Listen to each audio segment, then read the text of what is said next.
नमस्कार दोस्तों, कैसे हैं आप सभी लोग। उम्मीद करता हूं कि आप सभी सकुशल मंगल एवं स्वस्थ होंगे। तो इस वीडियो में मैं पेपर 2 जो स्कोलास्टिक एप्टीट्यूड टेस्ट है उसमें 3 विषय में से प्रश्न आएंगे। जैसे मैंने अपने पहले वीडियो में बताया था, विज्ञान उसमें 35 प्रश्न, सामाजिक विज्ञान 35 प्रश्न और गणित का है 20 प्रश्न, जो टोटल होता है 90 प्रश्न। तो इस वीडियो में मैं विज्ञान के महत्वपूर्ण 30 प्रश्न को डील करूँगा। ये फटाफट क्वेश्चन नंबर 1 देखते हैं। पीली क्रांति का संबंध किससे है। यहाँ पर प्रश्न है क्वेश्चन नंबर 1, पीली क्रांति का संबंध किससे है। तो देखिए, पीली क्रांति का जो इसका आंसर होगा वो होगा तिलहन। ठीक है, तिलहन उत्पादन को पीली क्रांति के उसमें रखा गया है। और बेसिकली आपको पता है कृषि उत्पादन जो है ये हरित क्रांति में आता है। तो दूसरा जो तिलहन उत्पादन है ये इसका आंसर हो गया। अब दूसरा क्वेश्चन डील करते हैं। हरित क्रांति शब्द का प्रयोग सर्वप्रथम किसने किया। तो इस क्वेश्चन का आंसर होने वाला है डॉक्टर विलियम गेट। तो इन्होंने हरित क्रांति शब्द का सर्वप्रथम प्रयोग किया था। हालांकि भारत में देखोगे तो भारत में जो है डॉक्टर MS स्वामीनाथन है ना, उनकी वजह से भारत में हरित क्रांति संभव हो पाया था। अब प्रश्न नंबर 3 को डील करते हैं। निम्न का मिलान करिए। वैज्ञानिक का नाम और क्षेत्र में योगदान दिया हुआ है। जैसे देखो, विक्रम साराभाई सबसे पहला है, विक्रम साराभाई। तो इनका जो करेक्ट आंसर होगा विक्रम साराभाई, ये अंतरिक्ष है ना, इसरो यदि आपने नाम सुना होगा तो इनको प्रमुख जनक बोला जाता है, क्योंकि इन्हीं के अगुवाई में भारत में इसरो जो 1969 है उस समय स्थापना किया गया था। तो विक्रम साराभाई ये अंतरिक्ष से रिलेटेड है। तो ए जो है वो 4th से मिलने वाला है। ठीक है, उसका डॉक्टर अब्दुल कलाम, तो इनको तो जानते हो आप लोग है ना, बहुत फेमस है, इनको मिसाइल मैन ऑफ इंडिया भी बोला जाता है।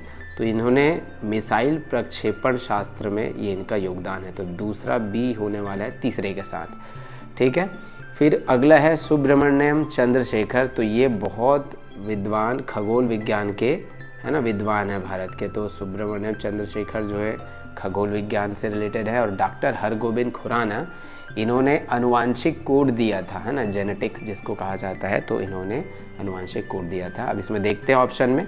देखिए, ए में पहला तो नहीं है ना, तो दूसरा देखो, दूसरा नंबर है, पहला का 4th है ना, बी नंबर का तीसरा से है, सी नंबर का दूसरा से है और डी नंबर का पहला से है।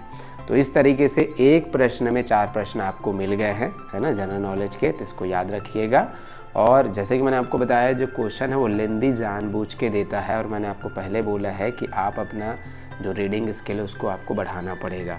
इसको 1 मिनट में आपको बनाना था, तो इसको याद रखेंगे। चलिए, अब नेक्स्ट क्वेश्चन है क्वेश्चन नंबर 4। इसरो का मुख्यालय कहाँ है। जैसा अभी मैंने आपको बताया था, तो इसरो का जो मुख्यालय है वो आपको मिलेगा बेंगलुरु में। ठीक है, चलिए नेक्स्ट क्वेश्चन है 5वां, उसको डील करते हैं। निम्न में से कौन सा कथन गलत है। तो इसमें बताना आपको कौन सा कथन गलत है।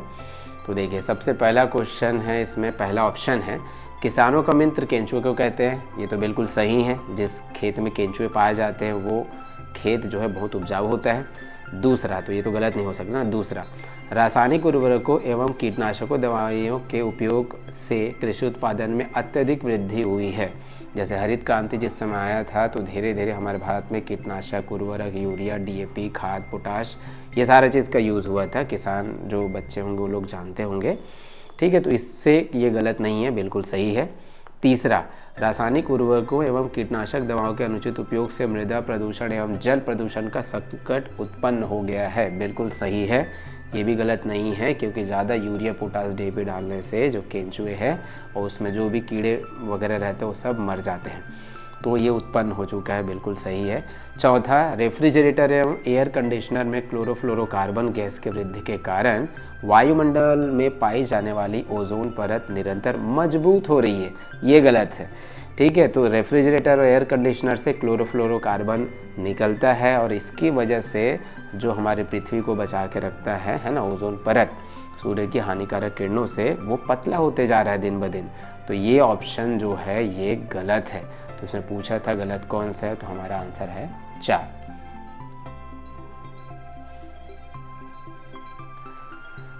अगला प्रश्न है 6।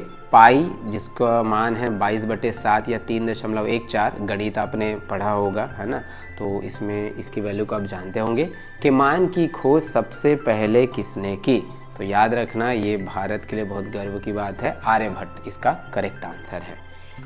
प्रश्न नंबर 7 देखते हैं, दूरबीन की खोज किस वैज्ञानिक ने की थी। तो दूरबीन वो चीज़ होता है जिससे प्लैनेट हो गया या फिर कोई सब स्टार वगैरह हो गया, गैलेक्सीज वगैरह, तो दूर की चीज़ों को देखने के लिए यूज़ किया जाता है दूरबीन। तो इसका 7वां का आंसर है गैलीलियो, इन्होंने इसकी खोज की थी। 8वां, इसरो की स्थापना किस वर्ष हुई थी। अभी मैंने पिछला क्वेश्चन में अभी आपको बताया था थोड़ी देर पहले, इसका आंसर है 1969 ईस्वी को इसरो की स्थापना हुई थी। अब अगला क्वेश्चन है question number 9, doctor Verghese Kurien का संबंध किस क्रांति से है। तो 9वां नंबर का देखते हैं, 9वां नंबर का ऑप्शन है वर्गीज कुरियन। तो देखिए वर्गीज कुरियन जो है वो इसका आंसर आएगा श्वेत क्रांति। श्वेत क्रांति में दूध उत्पादन को बढ़ावा दिया गया था। प्रश्न नंबर 10 देखते हैं अब, भारत के प्रथम शैक्षणिक उपग्रह का नाम बताइए, है ना। तो भारत का प्रथम शैक्षणिक उपग्रह यहाँ पर आपको मिलेगा वो है एडुसैट, ठीक है, इसको याद रखना, है ना। सैटेलाइट है भारत का प्रथम सैटेलाइट, शैक्षणिक सैटेलाइट, इसको एडुसैट कहा गया। अगला 11वां नंबर, डायनामो की खोज किसने की। तो डायनामो की जो खोज है वो किया गया है माइकल फैराडे के द्वारा, ये याद रखेंगे, है ना। एडिशन जी तो नहीं है, तो माइकल फैराडे आपको याद रखना है। 12वां क्वेश्चन है क्वेश्चन, परमाणु बम का आविष्कार किसने किया था।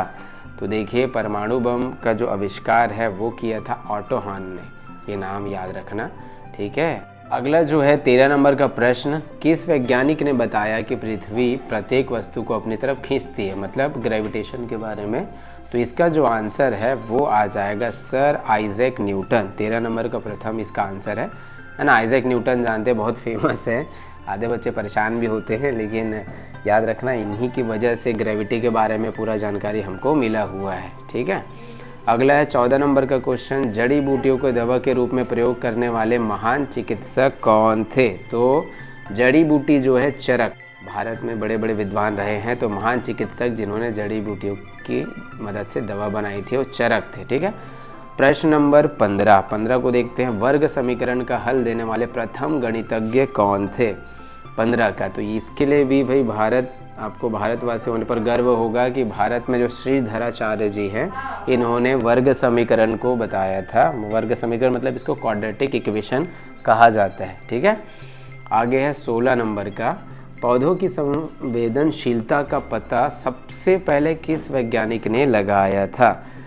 तो देखिए इसमें भी गर्व वाली बात है ना। तो जगदीश चंद्र बोस जी जो हैं इन्होंने बताया था पौधों की संवेदनशीलता के बारे में। क्वेश्चन नंबर 17 को देखते हैं, रोगों से रक्षा हेतु वैक्सीन का निर्माण किस वैज्ञानिक ने किया था। तो 17 नंबर के इसका आंसर होगा एडवर्ड जेनर।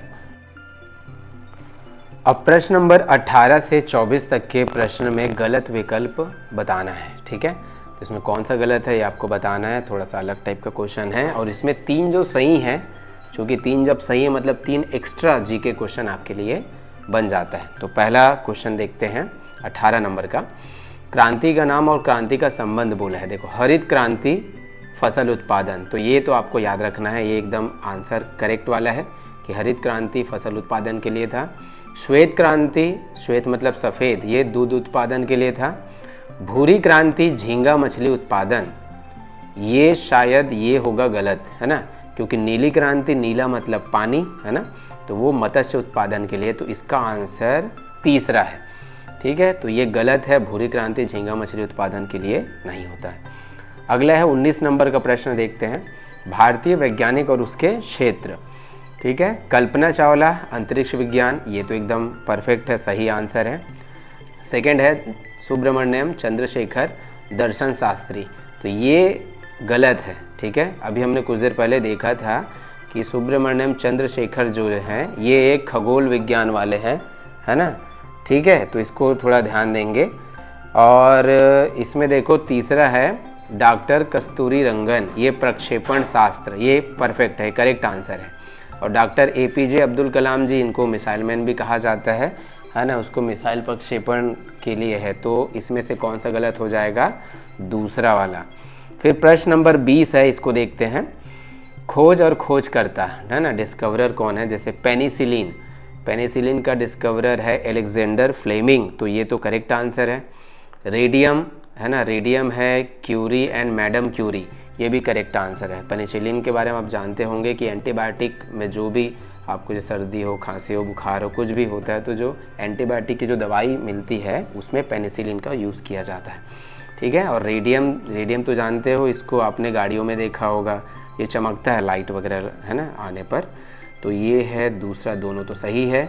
तीसरा इसका ऑप्शन देख लेते हैं, ऑप्शन नंबर तीसरा है ग्रामोफोन वोल्टा, तो ये गलत है, ठीक है। विद्युत बल्ब, और चौथा देखिए विद्युत बल्ब थॉमस एडिसन, ये सही है ना। तो विद्युत बल्ब की जो खोज है थॉमस एडिसन ने की थी, तो ग्रामोफोन और वोल्टा ये इसका गलत आंसर है। अब प्रश्न नंबर 21 को देख लेते हैं। खोज और खोजकर्ता वापस से दिया है। रेडियो का जो डिस्कवरी है वो मार्कोनी ने किया था, ये करेक्ट आंसर है, ठीक है। गुरुत्वाकर्षण की खोज आइजैक न्यूटन, ये तो आप जानते ही हैं, है ना। तीसरा प्राथमिक विद्युत सेल थॉमस एडिसन, ये गलत होना चाहिए और ये गलत है भी, है ना। हमने ऊपर में देखा है कि विद्युत बल्ब का आविष्कार जो है थॉमस एडिसन ने किया और यहाँ पर प्राथमिक विद्युत सेल इन्होंने नहीं किया। और डायनामो माइकल फराडे, है ना, हम पहले ही इसको देख चुके हैं ये वाले क्वेश्चन, तो इसका जो इनकरेक्ट आंसर है गलत विकल्प तीसरा हो जाएगा। अब 22वां नंबर का देखते हैं। खोज है, देखो एक्सरे है एम रामानुजन, ये गलत है, ठीक है। परमाणु भट्टी फर्मी, ये बिल्कुल सही है ना। तो परमाणु भट्टी जो होता है उसका जो खोज करता है फर्मी है, ये याद रखिएगा। टेलीविज़न का जो डिस्कवरर है वो है जॉन लेगी बेयार्ड, ये भी करेक्ट आंसर है, ये भी जीके क्वेश्चन के लिए याद रखिएगा। और टेलीफोन का जो खोज है उसने किया, मतलब किसने किया था? एलेक्जेंडर ग्राहम बेल, ये भी करेक्ट आंसर है। तो 3 जीके क्वेश्चन आपको एक्स्ट्रा मिल चुके हैं और इसका गलत ऑप्शन है ये एक्सरे, है ना, एम रामानुजन जी ने नहीं किया था। अब आगे देखते हैं क्वेश्चन नंबर 23, खोज और खोजकर्ता। तो इसमें देखते हैं कि सबसे पहला है गॉड पार्टिकल एस.एन. बोस, ठीक है, ये भारत वाले हैं, तो इसको याद है, गॉड पार्टिकल की खोज इन्होंने की थी। फोटो इलेक्ट्रॉनिक प्रभाव है एल्बर्ट आइंस्टीन, ये भी एकदम करेक्ट आंसर है ना। फोटो इलेक्ट्रॉनिक प्रभाव की मदद से आपने सोलर सेल को देखा होगा जो सूरज की रोशनी से बैटरी को चार्ज करता है ना, तो वो इन्होंने ही बताया था इसके बारे में। अब प्रकाश का प्रकीर्णन, है ना, सर सी.वी. रमन, तो सर थोड़ा प्रिंटिंग मिस्टेक्स है, जो सर है वो सर सी.वी. रमन में आएगा, तो प्रकाश का प्रकीर्णन भी इन्होंने बताया था, सर सी.वी. रमन जी ने। तो संख्या सिद्धांत विलियम रॉरेंज, ये गलत है, ठीक है, रोजेन है, विलियम रोजेन। तो संख्या सिद्धांत ये इस चारों में से ये गलत है, तो 3 आपको एक्स्ट्रा नॉलेज आपको मिल चुका है। क्वेश्चन नंबर 24 को देखते हैं। तो क्वांटम मैकेनिक्स, तो क्वांटम मैकेनिक्स जो है एस.एन. बोस, तो ये गलत है, ठीक है। गति के सिद्धांत देखिए सर आइजैक न्यूटन, ये तो सही है। तापीय आयनीकरण मेघनाथ साहा इन्होंने बताया था। कंप्यूटर की खोज करता है चार्ल्स बैबेज, तो 3 एक्स्ट्रा आपको नॉलेज मिला और ये गलत है, क्वांटम मैकेनिक्स इन्होंने एस.एन. बोस ने नहीं किया था, ठीक है। आगे देखते हैं क्वेश्चन नंबर 25 में देखिए, अमेरिका ने परमाणु बम सबसे पहले किस देश में गिराया था? तो ये जो इसका आंसर है वो है जापान। आप जानते होंगे कि परमाणु बम जब बनाया गया था तो 1945 में द्वितीय विश्व युद्ध के समय जापान में दोनों परमाणु बम गिराए गए थे, जिससे कई सारे लोग मारे गए थे, है ना। हिरोशिमा और नागासाकी में गिराए गए थे और सीबीएसई के जो इंग्लिश के जो पुस्तक है उसमें इसके बारे में डिटेल में भी दिया हुआ है ना। तो ये है आंसर इसका करेक्ट कि अमेरिका ने परमाणु बम जापान में गिराया था। अब किस पदार्थ का आकार तथा आयतन दोनों निश्चित होता है? 26 नंबर का प्रश्न है। तो इसका आंसर ठोस है, ठीक है ना। ठोस जानते हो, इसका आकार भी निश्चित होता है, जैसे आपने मोबाइल है या फिर पेन है, आज भी देखोगे तो उसका निश्चित ठोस है, कल देखोगे तो भी वही, मतलब उसका जो आकार है वो हमेशा सेम मिलेगा, आयतन भी सेम रहता है, ठीक है। तो ये ठोस इसका करेक्ट आंसर है। लेकिन द्रव का आकार निश्चित नहीं होता लेकिन आयतन होता है। गैस का ना तो आकार होता है ना तो आयतन होता है, ठीक है। तो ठोस इसका करेक्ट आंसर हो चुका है, जिसका आकार और आयतन दोनों निश्चित है। क्वेश्चन नंबर 27 देखिए, न्यूट्रॉन की खोज किसने की? तो न्यूट्रॉन की जो खोज है ये किए थे जेम्स चैडविक ने, ठीक है ना। जेम्स वाट नहीं है, न्यूटन भी नहीं है, रदरफोर्ड तो उन्होंने न्यूक्लियस की खोज की थी, है ना। तो न्यूट्रॉन की खोज ये है जेम्स चैडविक ने किया था। क्वेश्चन नंबर 27 का ये आंसर है। अब क्वेश्चन नंबर 28 का देखते हैं। इलेक्ट्रॉन पर आवेश होता है, इलेक्ट्रॉन, ठीक है। कोई भी एटम में यदि आप देखते हो परमाणु अणु, बीच में आपको नाभिक मिलता है जो रदरफोर्ड जी ने खोजा है ना, उसके बाद इलेक्ट्रॉन जो है वो आसपास चारों तरफ घूमते रहते हैं। तो इलेक्ट्रॉन का जो आवेश है वो होता है ऋण आवेश, ठीक है। और जो प्रोटॉन होता है उसका धन आवेश होता है, और जो न्यूट्रॉन होता है तीसरा पार्टिकल है ना, तो उसका उदासीन होता है। तो इलेक्ट्रॉन पर ऋण आवेश आपको मिल गया। जल है 29 नंबर, जल है। जल एक यौगिक होता है, जल का फॉर्मूला शायद आपको याद भी होगा। जल का फॉर्मूला होता है H2O, H2O, ठीक है। अब चूंकि इसको यौगिक बोला उसके पीछे कारण भी है, क्योंकि इसमें हाइड्रोजन के है ना 2 अणु और ऑक्सीजन के 1 अणु, तो दोनों मिल के अलग अलग अणु या परमाणु जो है वो मिले हुए हैं, तब जाके यौगिक बनता है। तो जल एक कैसा है, यौगिक है। प्रश्न नंबर 30 को देखते हैं। पदार्थ के निर्माण की इकाई है।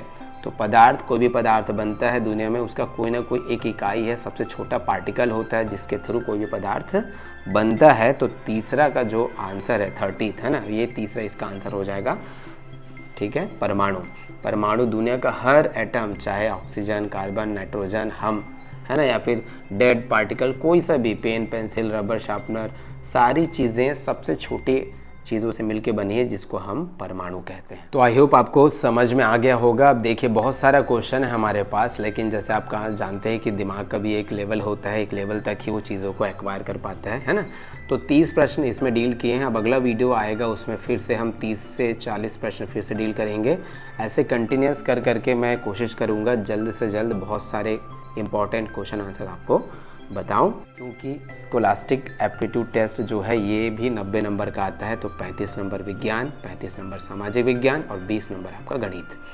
तो ऑलरेडी आप 7th और 8th पढ़ चुके हैं, तो आप अपने सिलेबस को रिवाइज़ कीजिए, है ना। रोज़ रिवाइज़ करेंगे, पढ़ेंगे इस सब्जेक्ट को, तो आपसे सारे क्वेश्चंस बन जाएंगे।